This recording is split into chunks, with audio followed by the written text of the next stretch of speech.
नमस्कार दोस्तों, मैं हूं आशुतोष। आप देखना शुरू कर चुके हैं डायनामिक इम्पल्शन।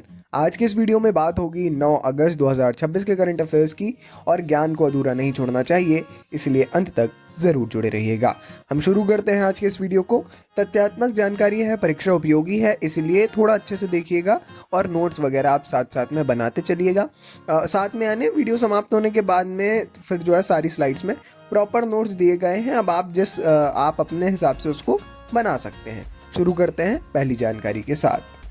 हाल ही में लोकसभा ने विलंबित भुगतानों से निपटने के लिए एमएसएमई विधेयक 2026 पारित कर दिया है।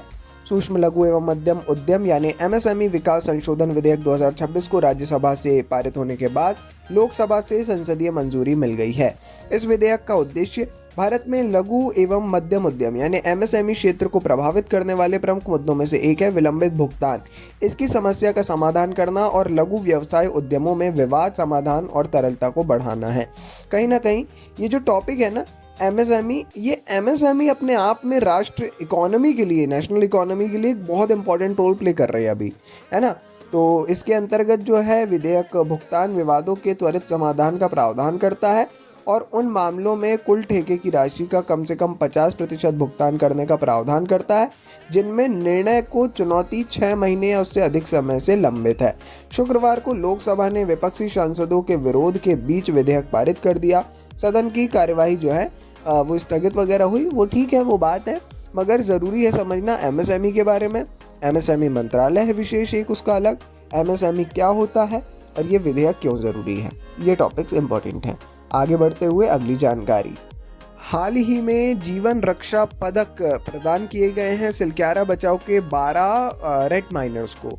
रेड माइनर्स अगर आपको पता हो, जो सुरंग होती है उसके अंदर जो काम करते हैं खदान वगैरह में, वो होते हैं रेड माइनर्स, है ना।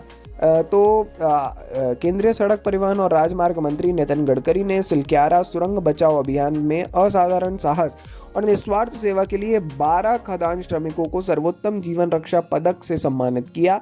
नई दिल्ली में आयोजित एक समारोह में इन पुरस्कार विजेताओं को जो सुरंग ढह गई थी उसके अंदर फंसे श्रमिकों को बचाने के कठिन मिशन में उनके योगदान के लिए पुरस्कार प्रदान किए गए। ये जीवन को दांव पर लगाने वाले बचाव अभियानों में साहस, तत्परता और निस्वार्थ सेवा के महत्व को दर्शाता है।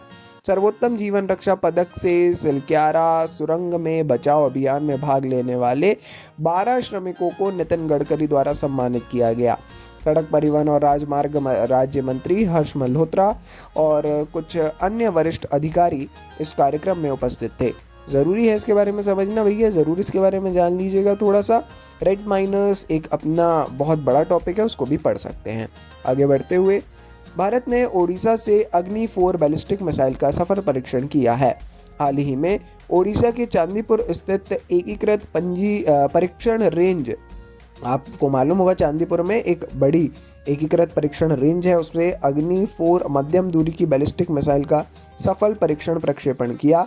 सामरिक बल कमान द्वारा संचालित अग्नि 4 के इस परीक्षण प्रक्षेपण ने मिसाइल के सभी परिचालन और तकनीकी मापदंडों के प्रदर्शन को स्थापित किया, जिससे सामरिक प्रतिरोध के लिए भारत की बढ़ती क्षमता सिद्ध हुई। ये डीआरडीओ के तत्वावधान में भारत के स्वदेशी मिसाइल कार्यक्रम की एक और महत्वपूर्ण उपलब्धि है, जो भारत को एक प्रभावी सामरिक रक्षा स्थिति बनाए रखने में सक्षम बनाती है। ज़रूरी है थोड़ा सा हम इसके बारे में जान लें कि भैया ये किस चीज़ के अंतर्गत है ना, तो थोड़ा सा इसके बारे में समझिएगा। और अग्नि ये जो हमारे मिसाइल्स हैं ये तो डेफिनेटली इंपॉर्टेंट है, आपको मालूम भी होगा, कई के बारे में नहीं पता है तो थोड़ा सा पढ़ लेंगे तो वो पर्याप्त हो जाएगा, है ना। तो पढ़ लीजिएगा अग्नि मिसाइल जो रेंज श्रृंखला है उसके बारे में, सीरीज़ के बारे में। चलिए आगे बढ़ते हुए, प्रज्ञानंद, अगर आपने नाम सुना हो, आर प्रज्ञानंद, ये युवा भारतीय ग्रैंड मास्टर हैं, बहुत पॉपुलर हैं और पॉपुलर होने के साथ में बहुत स्मार्ट, और इनका गेम प्ले जो है ना, चेस में आपको मालूम होगा अपने आप में काबिले तारीफ है। सेंट लुइस रैपिड और ब्लिट्स 2026 इन्होंने हासिल किया है। ग्रैंड चेस टूर प्रतियोगिता में शानदार प्रदर्शन करते हुए खिताब उन्होंने अपने नाम किया और 20 वर्षीय भारतीय खिलाड़ी ने 36 में से 23.5 अंक हासिल किए और उज़्बेकिस्तान के जावोखिर सिंदारोव को 1.5 अंकों से हराकर चैंपियनशिप में जीत हासिल की। प्रज्ञानंद ने प्रतियोगिता के अंतिम दौर से पहले वाले दौर में सिंदारोव के साथ ड्रॉ खेलकर एक दौर पहले ही खिताब अपने नाम कर लिया था। इस जीत से उन्हें $50,000 के पुरस्कार राशि और 13 ग्रैंड चेस टूर अंक मिले हैं, जो उन्हें 2026 जीसीटी फाइनल के लिए मजबूत दावेदारी पेश करने में मदद करेंगे। बड़ा ज़रूरी इंपॉर्टेंट टॉपिक है और चेस, इसके बारे में तो आपको ज़रूर पढ़ना ही चाहिए, आमतौर पे नहीं पढ़ते हैं। आगे बढ़ते हुए गगनयान मिशन ने महत्वपूर्ण उपलब्धियां हासिल की है। पहली मानव रहित उड़ान 2026 की चौथी तिमाही में लक्षित की गई है। तो बहुत ज़रूरी जानकारी, भारत के गगनयान मिशन ने एक और महत्वपूर्ण उपलब्धि हासिल कर ली है, क्योंकि देश अपने पहले मानव अंतरिक्ष मिशन को लॉन्च करने की तैयारी कर रहा है। राज्यसभा में अपने संबोधन में केंद्रीय मंत्री डॉक्टर जितेंद्र सिंह ने बताया कि कई महत्वपूर्ण मानव रेटिंग प्रणालियों का सफलतापूर्वक परीक्षण किया जा चुका है। साथ में इसके अलावा उन्होंने बताया कि व्योम मित्र मानवाकार यंत्र के साथ गगनयान मिशन की पहली परीक्षण उड़ान 2026 की चौथी तिमाही में निर्धारित है।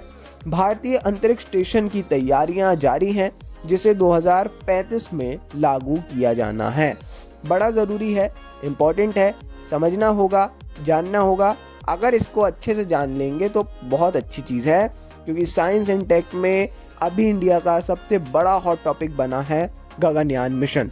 ज़रूर इसके बारे में ध्यान से पढ़िएगा। आगे बढ़ते हुए अंतिम जानकारी, असम ने निजुत मोइना और निजुत बाबू योजनाओं के लिए आवेदन आमंत्रित किए हैं। असम सरकार की 2 प्रमुख योजनाएं हैं। ये छात्र योजनाएं हैं शिक्षा के लिए, निजुत मोइना और निजुत बाबू। ये उच्च माध्यमिक स्तर से आगे की पढ़ाई करने वाले छात्रों को अतिरिक्त वित्तीय सहायता प्रदान करती है। मुख्यमंत्री हिमंता बिस्वा शर्मा ने गुवाहाटी में इन योजनाओं के लिए आवेदन पत्र वितरण की औपचारिक शुरुआत की। इन कार्यक्रमों का उद्देश्य छात्रों को शिक्षा के प्रति प्रतिबद्ध रहने के लिए प्रेरित करना है। ये जो निजुत मोइना है, दूसरी योजना, ये तो अतिरिक्त सामाजिक उद्देश्य खासकर लड़कियों के लिए है। बाल विवाह को रोकने का इसका उद्देश्य है। सरकार इस बार कुछ अन्य श्रेणियों के छात्रों को भी ये सुविधाएं प्रदान करने जा रही है। तो बहुत ज़्यादा ज़रूरी हो जाता है कि भाई ऐसी योजनाओं के बारे में हमें जानकारी रहे। भले ही असम की है, अगर असम से हैं आप तो ज़रूरी है भैया पढ़ना, तो अगर नहीं भी हैं तो भी डेफिनेटली एक इम्पॉर्टेंट टॉपिक है, इसके बारे में ज़रूर आपको पढ़ना चाहिए, है ना जी। चलिए, तो ये थी जैसा हमने बताया आज के इस वीडियो की अंतिम जानकारी। अपन मिलेंगे कल ऐसी ढेर सारी जानकारी के साथ। सपोर्ट बनाए रखिए, वीडियो अच्छा लगा हो तो लाइक करिए, चैनल पर नए हैं तो सब्सक्राइब करिए। नमस्ते जी, डायनामिक इम्पल्शन।